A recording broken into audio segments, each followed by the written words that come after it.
I kind of, on a very personal level, I wonder, what have these people become? I mean, what goes through your mind when you say, look, my job is secure, I'm a gazillionaire, I've got all the, viewers in the world, but I'm still going to nonetheless create this completely psychotic piece of tape, that I'm going to put out there that I know is just pure crazy, and see what happens, just because I can. It's like you say, it's the guys at the op-ed page at the Wall Street Journal. You don't have to do this. You know better than this. You didn't have to like print this blast of nonsense from a former president. I mean, you were once a respected paper. What have all of you become that you're willing to do this? And I think that's, I like you. I started with, well, everybody's got to, I guess everybody's got to pay the mortgage, and No. sometimes people do terrible things to pay the mortgage. But I think it has gone beyond that. That it's even beyond cynical. I mean, I think that there are some of them who just have almost like huffed this kind of grandiosity that says, we are going to control this country by riding the tiger of a bunch of completely psychotic Americans.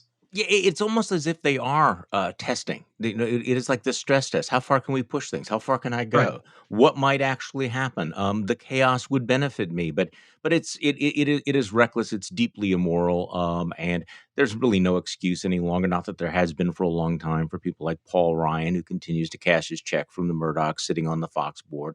I re-upped my open letter to him, but look, I mean, it's long past time. He's not going to step up.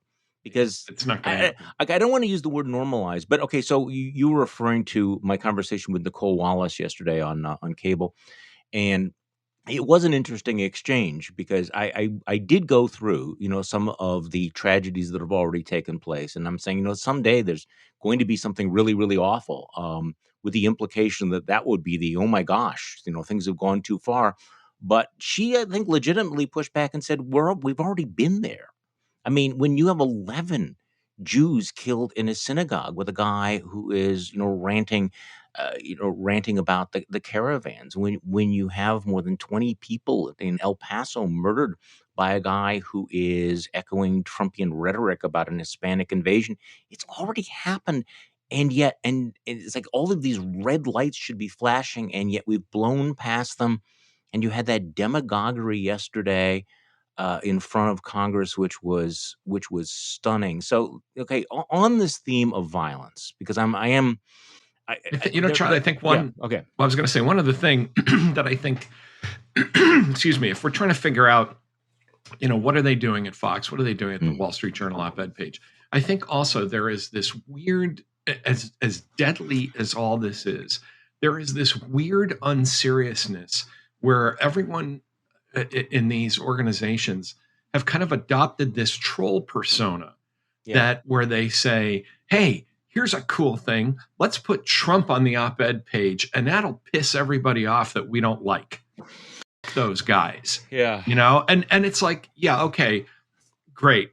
Those guys. You did, you annoyed a whole bunch of people. You made your regular readership, chuckle on their way to the gym or to their office. And in the meantime, you are enabling something that could be potentially catastrophic, and you don't even care. It doesn't even occur to you that you're basically destroying the Constitution and enabling lunatics at this Okay, point. so for people who think that we are alarmist about all of this, and I am sort of focused on